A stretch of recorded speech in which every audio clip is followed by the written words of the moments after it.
I'll start with you, Gleeson. A lot of Victorians down here, I have to say, might be excited about getting up there for Christmas. I'm one of those. But Barnaby Joyce, today in Question Time, he said he expects to report back to Scott Morrison on net zero within a day.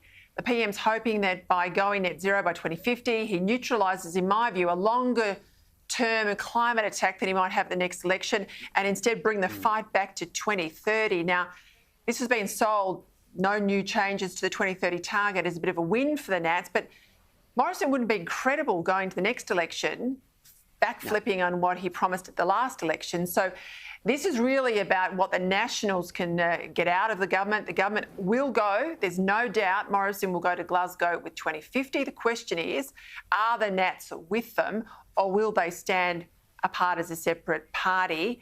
What do you make of it all? I think they'll stand as part of a separate party. This is Scott Morrison's biggest political domestic challenge. It's also the National Party's biggest political domestic challenge, Peter, because they won a swathe of seats in central Queensland at the last election because Scott Morrison told miners in those electorates that he would protect their jobs.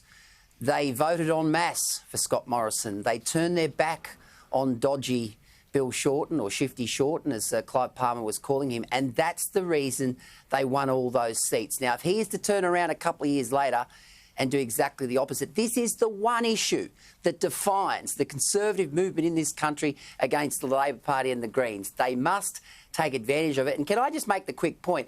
Everyone's making a big deal about whether, in fact, Scott Morrison goes to Glasgow. The big question now is, will Xi Jinping, the Chinese leader, go to Glasgow? The word is that he won't. He's worried about getting COVID, and they are the planet's biggest emitters. Why isn't the leader of the planet's biggest emissions country not going to Glasgow? Yeah, they're 28% of global carbon emissions. The United States is 17%, and then it's right down into single digits. So they are absolutely, Gleeson, you're right, the lion's share of emissions, and he and Putin at this stage are standing out.